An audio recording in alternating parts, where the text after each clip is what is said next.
reunião do dia 7. Na verdade, as reuniões antecedentes e depois a reunião do dia 7 de dezembro. O senhor se reuniu com o seu ex-assessor, Felipe Martins, né? O Felipe Martins, com um advogado que foi levar estudos sobre o artigo 142 e uma minuta de decreto com considerandos, uma minuta que previa a quebra da normalidade democrática? Para tratar de minuta, não. Eu lembro que ele esteve lá, foi várias vezes teve na Alvorada, foi uma vez só não. Raras vezes conversei com ele. Ele não é a pessoa adequada para tratar de minuta, seja qual for. Ele que o senhor diz? O Felipe Martins. Felipe Martins. Se bem que eu digo uma coisa, né? Quando se fala em minuta, dá a entender que é uma minuta do mal. Da nossa parte, tá? Quando se fala em minuta do mal, conspiração, né? Eu sempre tive o lado da Constituição. Então, eu refuto qualquer possibilidade de falar em minuta de golpe ou uma minuta que não esteja enquadrada dentro da Constituição brasileira. Mas essa minuta, esse documento que o senhor conversou com eles, continha o quê? Não conversei sobre essa minuta com ele, foi bater um papo lá apenas. Teve um padre presente também, não lembro o nome dele. Era comum padre, pastores ir orar lá na Alvorada, e eu atendia todo mundo. Muitas vezes entrava uma pessoa lá e no carro tinha mais 3 ou 4. E nem sempre eu atendia todo mundo. Geralmente estava na parte domiciliar, que é de cima, e às vezes eu descia para atender essas pessoas lá embaixo, que era o escritório da presidência. Não fiquei na presidência, não teria tido um montão de problemas se estivesse lá, dada a minha erisipela, que me vitimou por aproximadamente 20 dias.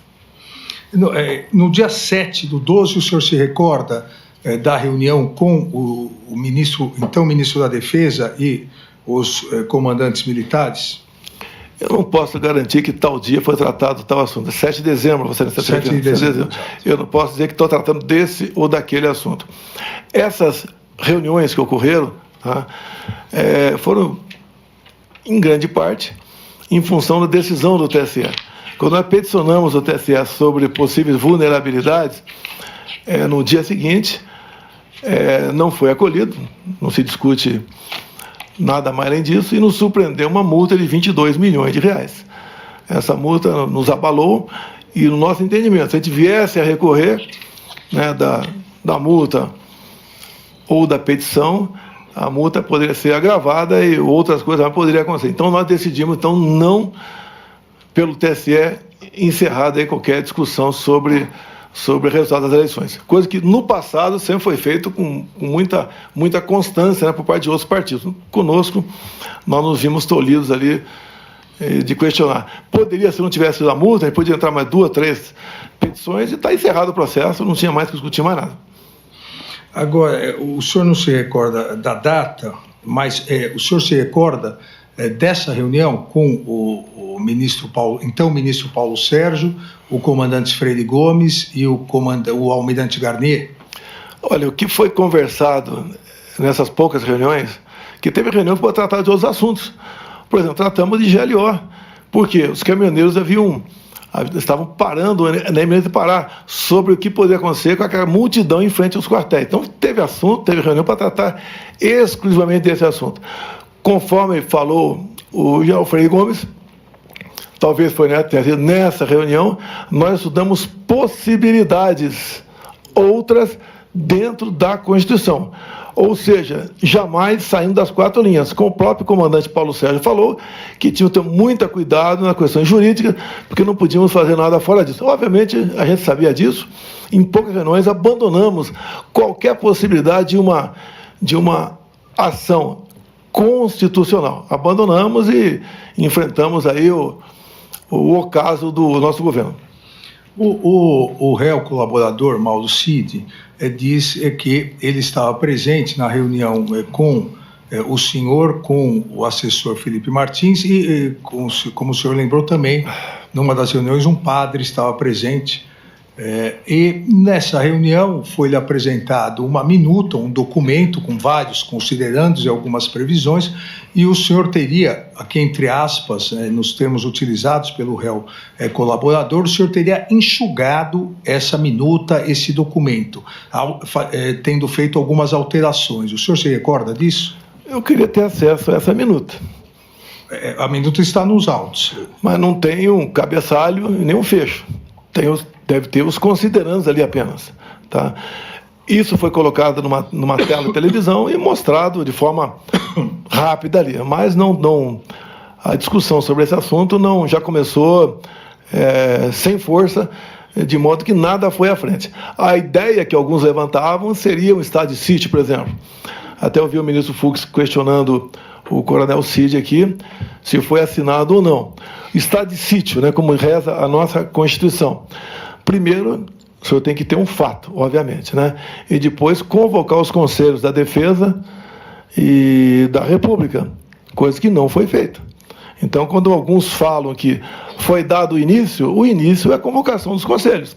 Quem compõe esses conselhos? O presidente da Câmara, o presidente do Senado, o líder da maioria na Câmara e no Senado, o líder da maioria, indicados pela população, alguns ministros. Ninguém foi convocado para participar de uma possível início de uma proposta de sítio.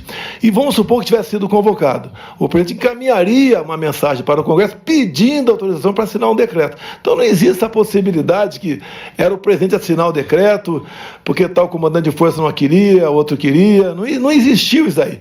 O que existiu na prática foi, como nós fomos impedidos de recorrer ao TSE com preocupação de uma penalidade mais alta do que ocorrida aquelas de, se não me engano, 23 de novembro, nós buscamos alguma alternativa na Constituição e achamos que não procedia e foi encerrado. Agora, em função disso, apesar dessas reuniões, a não ser essa do dia 7, talvez aqui, todas as demais serem reservadas, eu, ministro da Defesa e 2 ou 3 comandantes, as ilações, o que estava tratado lá dentro, corria solto. Então, a gente lamenta as ilações, mas em nenhum momento eu, ministro da Defesa ou os comandantes de força, sequer pensamos em fazer algo ao arrepio da lei ou arrepio da nossa Constituição.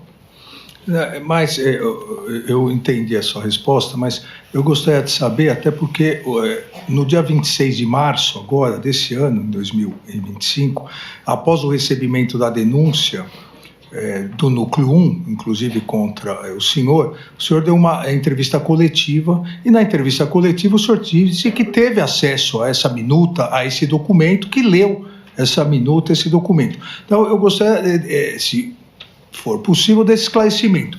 Chegou uma minuta, um documento, um esboço, como o senhor queira chamar, por parte do assessor Felipe Martins, o senhor teria enxugado, alterado alguma coisa e teria, nessa reunião do dia 7, mostrado ao comandante, ao almirante Garnier, ao ministro, então ministro Paulo Sérgio, e ao comandante Freire Gomes? Não procede o enxugamento, né? Tinha os considerandos. Tanto as informações que eu tenho que não tenho na fotografia do telefone do coronel Cid, não tem o cabeçalho nem o fecho ali. Eu conheço muito bem o Felipe Martins. Se ele tivesse participado de qualquer coisa, eu saberia precisar aqui qualquer contato com ele. Não procede. Eu vi agora há pouco o advogado do Anderson Torres, doutor Demóstenes, falando que talvez tenha sido um coronel, citou o nome dele, que tenha passado aquela matéria lá. Então eu quero isentar aqui, por questão de consciência, o Felipe Martins. O advogado do Anderson Torres é o doutor Novak, do almirante Garnier então, é o doutor Demóstenes. Eu me equivoquei, doutor Demóstenes do Garnier, me desculpa. Mas, tirando aqui o Felipe Martins desse momento, mas nessa reunião o senhor mostrou ao comandante Freire Gomes algum documento, como ele disse. Foi passado na tela. Foi passado na tela. Os considerandos de forma bastante rápida ali. Não havia, da nossa parte, uma gana de procurar, mesmo sendo, vamos supor que viéssemos encontrar remotamente algo na Constituição, não existia essa vontade. O sentimento de todo mundo é que não tínhamos mais nada que fazer. Se tivesse ser feito alguma coisa, seria lá atrás, via Congresso Nacional, não foi feito, então tínhamos que entubar o resultado das eleições e poder até Vossa Excelência perguntar por que não passou a faixa. Eu não ia me submeter à maior vaia da história do Brasil, só de concordar comigo. Eu me submeter a um... Mas eu não iria perguntar para o senhor. Não, eu sei que o senhor não ia perguntar, mas seria uma explicação, porque alguns dizem que muita coisa aconteceu porque eu não passei a faixa. Não passei porque não me submeter a passar a faixa para esse atual mandatário que está aí.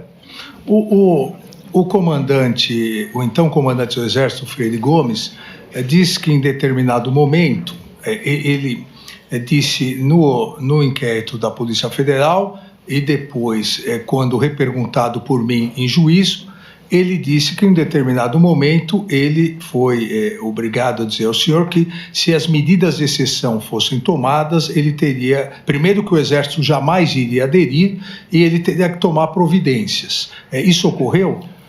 Não, nem tomar providência, também entender é internar quem tivesse com uma intenção dessa natureza.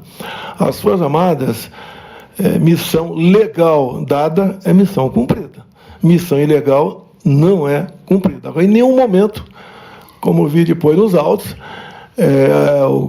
alguém me ameaçou de prisão se prosseguisse naquela missão. Até eu repito aqui, o meu tratamento, não só com o Ministério da Defesa, com todos os comandantes de força, era semelhante de companheiros de turma da academia.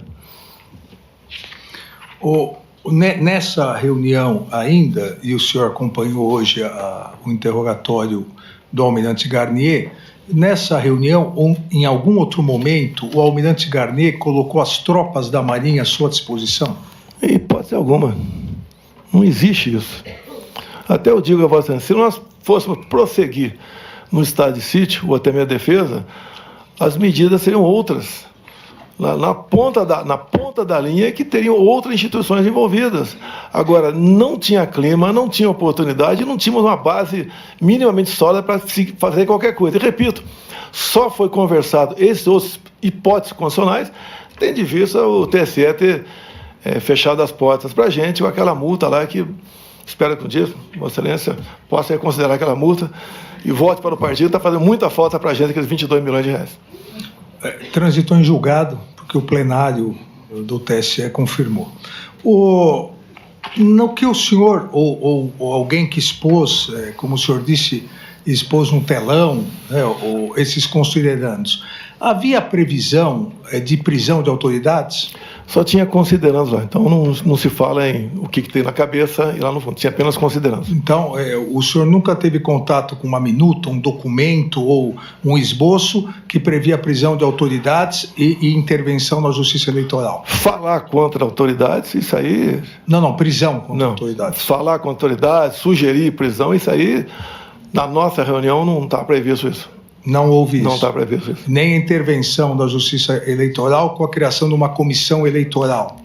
O que estava previsto, repito a Vossa Excelência, eu gostaria de ter acesso ao documento para discuti-lo. Se eu não estou tendo acesso, eu não tenho como discuti-lo. Porque as conversas eram bastante informais. Não era algo proposto aqui, vamos decidir, nada disso aconteceu. Era conversa informal, ver se existia alguma hipótese de um dispositivo constitucional para nós atingirmos aqui um objetivo que não tínhamos atingido no TSE. Isso foi descartado logo na primeira e segunda reunião.